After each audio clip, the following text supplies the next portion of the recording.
Vishnupur block के द्वारिका गोसाईपुर ग्राम अंतर्गत बाबूडांगा गांव के रहने वाले एक आदिवासी किसान कंका मुर्मू ने मिसाल कायम की है। खुद अभाव में रहकर भी उन्होंने गांव के बच्चों की शिक्षा और भलाई के लिए अपनी लगभग 2 कट्ठा कीमती पुश्तैनी जमीन स्वेच्छा से दान कर दी। अब उस जमीन पर गांव का एकमात्र स्थायी आंगनबाड़ी केंद्र बनेगा, जिससे गर्भवती महिलाएं और छोटे बच्चों को समुचित पोषण और शिक्षा मिल सकेगी। फिलहाल गाँव में एक आंगनबाड़ी केंद्र तो है, लेकिन स्थायी भवन के अभाव में लंबे समय से वहाँ समस्या बनी हुई थी।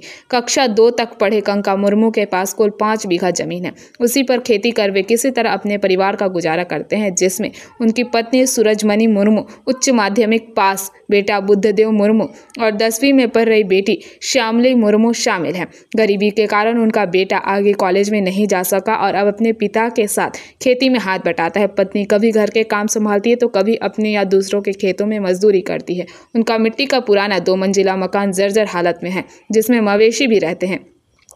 गांव में आंगनबाड़ी के स्थायी भवन की कमी से जूझते प्रशासन और पंचायत के अनुरोध पर कंका मुर्मू ने विष्णुपुर सब रजिस्ट्रार कार्यालय जाकर विधिवत रूप से अपने प्राथमिक विद्यालय के पास की 2 शतक जमीन आंगनबाड़ी केंद्र के लिए दान कर दी। कंका मुर्मू ने कहा कि দিলে চলবে না, তো ওইখানে সই সাক্ষাৎ করতে হবে, রেজিস্ট্রি করতে যেতে হবে। আগে প্রথমে ওনাদেরকে দিয়েছি, তারপরে যখন ওইখানে রেজিস্ট্রি করতে গেছি রেকর্ডটা দিয়ে ওই 2 কাঠায় মতনই ওইখানে হয়তো কাগজে লিখে দিয়েছে, লিখে আমিও সই করে দিয়েছি।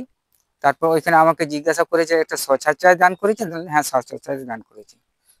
আর ওটা নিজে সত্যি করে আমি স্বচ্ছাচায় দান করেছি। কেন দান করলেন? ওই যে স্কুলের জন্য, বাচ্চা ছেলেদের জন্য। হ্যাঁ, আমরা তো এমনিও বোকাচোদা রয়ে গেল, আজও পর্যন্ত যেমন কি তেমন রয়ে গেল। যদি আরো যে ছেলেপিলাগুলো রয়েছে তারা যদি মানুষ হতে পারে, মানুষ হোক। আর এখন তো যে জানতে পারছেন সবাই, হ্যাঁ লেখাপড়ার দরকার। আমরা তো কিছু করতে পারিও না, আর মনে হয় পারবো না এই জীবনে। তাই আমি দিয়েছিলাম। কিভাবে চলে আপনার সংসার? সংসারটা এই যে চাষের ভরসা। কতটা জমি আছে? ওই যে 5 বিঘা। আর তো ভালোই হবে। ছেলেমেয়েরা পড়াশোনা করতে হবে? হ্যাঁ। আপনারা কি পড়াশোনা করেছেন? ওই সামান্য। তখন সুযোগ থাকেনি? না। এইখানে হলে কি সুযোগটা হবে? হ্যাঁ, সুযোগটা হবে হলে। পড়াশোনা কতটা দরকার?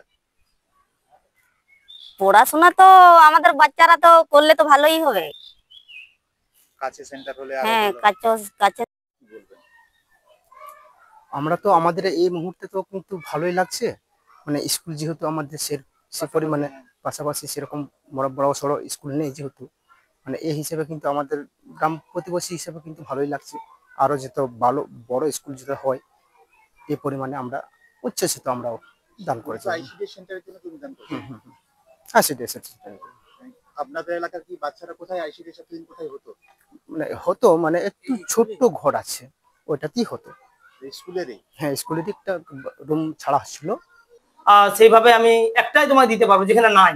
আমি বললাম না স্যার, আমার 2টাই লাগবে, ওটা আছে, ওটা সেভাবে উপযুক্ত হচ্ছে না, আর একটু ভালো হলে হয়। স্যার বললো যে বিডিও সাহেবের কাছে যাও, বিডিও সাহেবের কাছে পারমিশন করে তারপরে বিসিডব্লিউ বললো আমাকে জায়গা দিতে হবে, জায়গা দান করে দিতে হবে, তাহলে আমি কিন্তু তোমার প্রপোজালটা নেবো। আমি তাই বললাম যে জায়গা আমার সরকারি ল্যান্ড, খাস ল্যান্ড কাছাকাছি নাই, তাহলে আমি দিতে পারছি না। মাধবপুরেরটা কিন্তু খাস ল্যান্ড আছে, তাহলে দিয়ে দিয়েছি। অতএব আমি ওইসব তথ্য পাওয়ার পরই আমি গ্রামে যাই, এলাকাতে আমি যাই, সকাল বিকাল ওইদিকে ঘোরাঘুরি করি।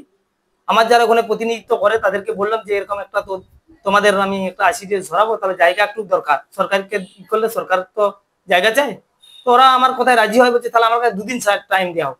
আমি বললাম 2 দিন ঠিক আছে, তোমরা 2 দিন আলোচনা করো।